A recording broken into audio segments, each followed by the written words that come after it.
É para compreendermos as Escrituras que estaremos estudando a carta aos Hebreus, capítulo 12. Agora estaremos estudando a partir do versículo de número 7. Suportem as dificuldades, recebendo-as como disciplina. Deus os trata como filhos, pois qual o filho que não é disciplinado por seu pai? Aqui é feita uma tipologia do que aconteceu com Israel. Israel foi para o Egito por atitudes erradas, pela ignorância dos irmãos de José, que não tinham o batismo com o Espírito Santo, não tinham visão espiritual. Enquanto José tinha o dom do Espírito Santo, ele tinha sonhos, ele tinha visões, ele tinha discernimento da vontade de Deus, da palavra de Deus. José tinha fé para agir em cima das promessas. Ele é até mencionado aqui em Hebreus capítulo 11 como uma das testemunhas da vitória, da bênção pela fé. Ele testemunhou a respeito dos seus ossos, ele profetizou a respeito da saída de Israel do Egito. Então esse versículo que fala sobre suportem as dificuldades, recebendo-as como disciplina. Então Israel ser escravizado no Egito é disciplina. Os irmãos de José acabaram tendo que ir para lá, juntamente com seu pai, Jacó, como disciplina. Eles passaram grandes dificuldades, tinham algumas mordomias, alguns privilégios da riqueza do Egito. Eles desfrutaram por um tempo dos privilégios do mundo, embora este mundo os escravizasse, embora eles não tivessem a verdadeira liberdade. Eles não tinham liberdade para adorar, para cultuar, para celebrar, e eles ali estavam sendo disciplinados. Aquele período todo, 400 anos de disciplina. Então, quando estamos sendo ainda disciplinados, somos filhos legítimos. Qual é o pai que não disciplina o seu filho? Deus os trata como filhos, pois qual o filho que não é disciplinado por seu pai? Todo pai vai educar, vai disciplinar, vai ensinar o seu filho. Então Israel teve que permanecer ali no Egito todos esses anos de escravidão como disciplina. Então, nós também passamos por momentos em lugares em que estamos sendo disciplinados. Estamos passando por uma situação, convivendo com certas pessoas que têm aquele mesmo espírito escravizante, escravizador do faraó. Ele está aí solto no mundo, é quase que um dos espíritos, talvez o espírito mais comum neste mundo. É o espírito de faraó, que tem essa perspectiva. Posso até dizer, tem essa personalidade. Ele vai agir aos poucos, roubando a sua liberdade, roubando os seus bens, pedindo mais trabalho, exigindo mais atividades. Ele quer você a seu serviço. Nós lidamos com pessoas, sim, no dia a dia, que elas simplesmente querem saber o quanto cada pessoa lhe é interessante, lhe é importante, vai servi-lo, vai ajudar em alguma coisa, a ponto de sempre estarem querendo descartar aqueles que lhe enfrentam, aqueles que rejeitam essa sua liderança, esse seu domínio, esse espírito demoníaco, escravizador. Ele não quer perto dele aqueles que lhe resistem, em oração, com fé, com disciplina, com amor a Deus, negando o que é mal feito, negando esta escravidão, como Israel fez para sair do Egito.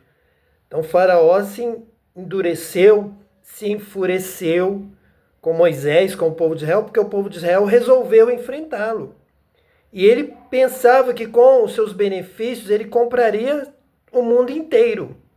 Nós temos também essa ideia de domínio do mundo pela compra, pela oferta dos bens passageiros, dos bens temporários deste mundo, que é vaidade.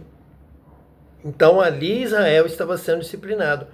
A própria permanência, a própria travessia do deserto, e a permanência por mais anos até que aquela primeira geração morresse, para que somente a segunda geração entrasse na terra prometida, é disciplina. Deus trata como os filhos e Deus disciplina os filhos. Versículo 8. Se vocês não são disciplinados, e a disciplina é para todos os filhos, então vocês não são filhos legítimos, mas sim ilegítimos.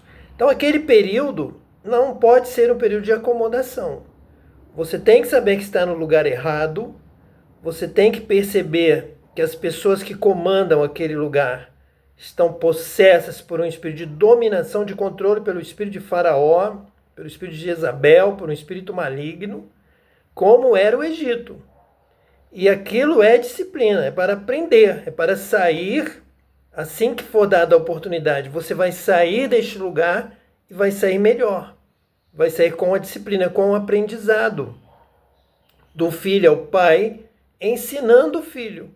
É um ensino, é uma escola, com todas as suas regras e dificuldades, porém com uma intenção de que você saia dali amadurecido, você cresça. Então a disciplina tem uma boa ideia. A disciplina é aquele controle, aquele momento que ele está passando ali com aquele controle, mas quando ele for livre, ele saberá usar essa liberdade para a glória de Deus. Vemos aqui o versículo de número 9, que nos diz isso. Além disso, tínhamos pais humanos que nos disciplinavam e nós os respeitávamos. Quanto mais devemos submeter-nos ao Pai dos Espíritos, para assim vivermos. Então nós vemos aqui uma comparação da disciplina, do zelo, do cuidado dos pais humanos, que nos disciplinavam para que fôssemos aprendendo, fazendo a coisa certa, aprendendo o que é errado, o que é certo, e tendo um controle para praticarmos o certo, um controle para evitarmos o errado, e nós os respeitávamos, porque percebemos que quem nos ama nos disciplina, quem ama avisa, quem ama ajuda, quem ama dá uma palavra de direção correta para aquele que ainda não conhece. Deus nos ama, por isso Deus nos dá uma palavra de mandamento, de ensino. Deus nos aconselha, Deus nos ordena, Deus nos dirige, Deus nos guia, porque Ele nos ama. E Ele quer nos levar para a glória, para o caminho certo. E Jesus, nós temos que olhar para Jesus, pois foi Jesus quem andou por este caminho e chegou ao fim. Ele venceu. Então nós temos que olhar para Jesus, autor e consumador da nossa fé. É pela fé, olhar para Jesus, andar nos passos de Jesus, essa é a nossa vitória. Então nós temos que aceitar essa disciplina. A segunda parte diz, quanto mais devemos submeter-nos ao Pai dos Espíritos. Vemos que o autor da carta aos Hebreus, ele realmente não tem nenhuma dificuldade em trabalhar essa questão dos Espíritos, que Deus é o Pai dos Espíritos. Nós realmente só tivemos vida, só passamos a viver quando recebemos o Espírito da parte de Deus. Este Espírito, em uma equação interna do nosso ser, nos transforma em alma vivente. Mas nós somos dependentes do Espírito. Foi o Espírito que Deus soprou em nossas narinas que nos fez almas viventes. Sem o Espírito, a alma morre, ela deixa de existir. Então, Deus é o Pai dos Espíritos. Todos nós temos um Espírito que nos dá a vida, um Espírito vivificador. E agora, mais do que isso, Ele nos dá o poder do Espírito Santo para testificar com o nosso Espírito, dado por Deus, que volta para Deus, e que viveremos eternamente. A nossa alma, então, é revivificada. O Espírito de Deus testifica com o nosso Espírito que nós somos filhos de Deus, que a nossa alma está salva. Isto é salvação da alma. Alma cansada, alma perdida, alma abandonada, alma errante. Então, a nossa alma ela realmente está completamente perdida, sem o Espírito, sem a visão do céu, sem essa ligação com Deus. Deus é o Pai dos Espíritos. Nós só temos vida em espírito e em verdade quando estamos adorando ao Pai, ligados ao Pai, estamos em comunhão com o Pai. E isso só é realmente possível, isso acontece agora, a salvação em Jesus, o Messias, porque o Messias prometido, anunciado por Moisés, por Joel, por Isaías, por Ezequiel, é aquele que batiza com o Espírito Santo. É o que dá vida, é o que nos faz entender a palavra de Deus, nos dá poder para praticar essa palavra de Deus e então somos salvos. Nós somos salvos quando nós nos arrependemos do mal, da iniquidade, deixamos de praticá-lo, deixamos de viver na ignorância, longe de Deus. Quando nós estávamos nas trevas, nós não adorávamos a Deus, estávamos perdidos neste mundo, envolvido em trevas, este mundo que jaz no maligno. Mas quando nós somos batizados com o Espírito Santo, nós somos iluminados, nós podemos contemplar a glória de Deus, e aí sim nós o adoramos em espírito e em verdade, porque nós entendemos, nós vemos a sua glória. Se creres, verás a glória de Deus. Então adoramos já aquele que conhecemos como um judeu.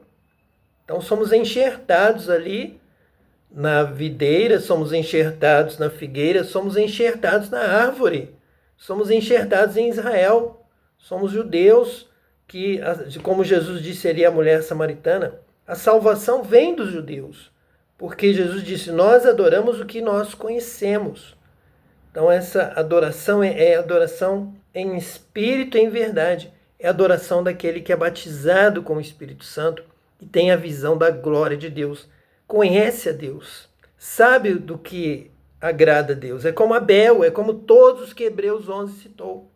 Por conhecerem a Deus, oferece o culto que agrada a Deus, a vida, como Abel viveu, adorou, foi recebido por Deus. Como Enoque, que conheceu a Deus, teve fé, ouviu a palavra de Deus, o Espírito Santo veio habitar nele e ele andou com Deus. Nós só podemos andar com Deus em espírito. Deus é espírito. Então, Deus é o Pai dos espíritos. E nós somos filhos de Deus quando somos guiados pelo Espírito Santo de Deus. Paulo aos Romanos diz isso. Será a nossa próxima carta que estaremos estudando aos Romanos e vamos ler lá em Romanos que aquele que é guiado pelo Espírito de Deus, este é filho de Deus. Realmente quem não é guiado pelo Espírito de Deus não consegue entender a Deus, não vai agradar a Deus, não conhece a Deus. E o filho conhece o Pai. O filho é semelhante ao Pai. Hoje somos filhos de Deus, diz João. João diz isso. Hoje é revelado, realmente, o Espírito de Deus testifica com o nosso Espírito que somos filhos de Deus. E a herança, e a recompensa, e a nossa vida com Deus, reinaremos com Deus. Isso tudo em breve já estará sendo revelado e nós aqui estamos trazendo também esta revelação a partir do que temos nas Escrituras, que o Espírito Santo nos dá, tudo aquilo que o Espírito de Deus fala conosco, nós aqui estamos trazendo para todos vocês. Que Deus te abençoe, que você também seja iluminado, batizado com o Espírito Santo e tenha uma vida como um filho de Deus, que é o Pai dos Espíritos, é o nosso Pai. Que Deus te abençoe hoje e eternamente, em nome de Jesus, o Messias. Amém.